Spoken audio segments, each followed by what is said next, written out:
V mestu ob Dravi se te dni vrstijo številne žalne komemoracije. Mestna občina Maribor se je v prvi vrsti poklonila športnikom padlim med drugo vojno.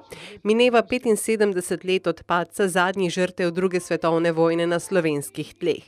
Padlim talcem sta se ob spomeniku na ledini poklonila tako Slovenska vojska kot tudi mestna občina Maribor.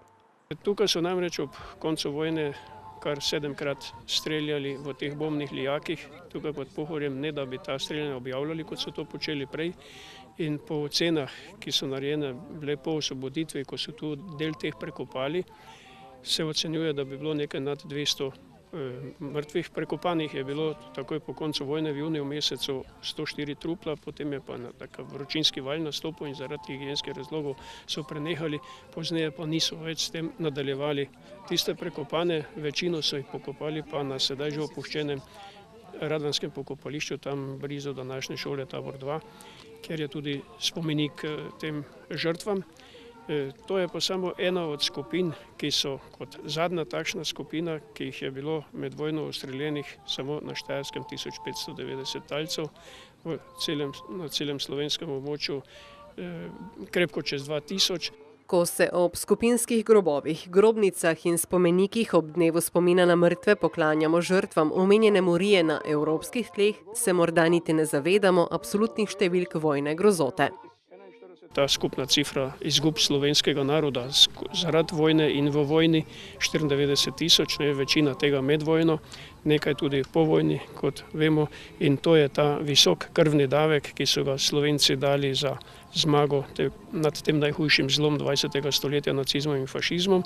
In zato jaz vedno poudarjam, da bi morali biti bolj ponosni na to, da smo ob koncu vojne sedeli za mizo zmagovalcev in da je to praktično edini kapital, sicer samo moralni, s katerim se lahko enakovredno kosamo tudi z velikimi. Mnogo tragičnih zgodb je prinesla vojna, preveč nedolžnih žrtev. Na krutost človeške vrste opozarja spomenik na streliški v Mariboru, posvečen neznanim ljudem, za katere takratna povojna oblast ni imela sočutja. Bili so pognani v en jašek, pravzaprav, ki je bil protiletalsko zaščitni bunker v obliki nekega rudniškega jaška. In tam so bili dva vhoda, sta bila oba zaminirana in tako, da so počasi ljudje umirali tu potem not, ker pač niso nikogar pripustili ven, noben tu ni pobegnil. Ne tako daleč nazaj smo občutili vojno. Sicer v manjšem obsegu, a prav tako kruto, ki je terjala življenja. Prav je, da ohranjamo spomin tudi na te ljudi, ki so se borili za samostojno in demokratično Slovenijo. Vemo, kaj se je tukaj zgodilo. Padla je prva žrtev. Vse žrtve, ki so padle med našo, nekateri pravijo, kratko vojno, je bila odvečna. Vendar takrat ni nihče vedel, da je to kratka vojna. Nihče ni tega vedel. In vsak je moral takrat storiti tisto, kar je bilo prav in za kar je imel lastne moči.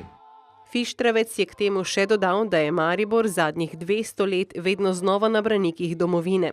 Kakršnakoli že je, soodgovorni smo zanjo. Imamo jo, zato negujmo spomin na tiste, ki so tlakovali pot do nje. Vsak je mirno, na levo.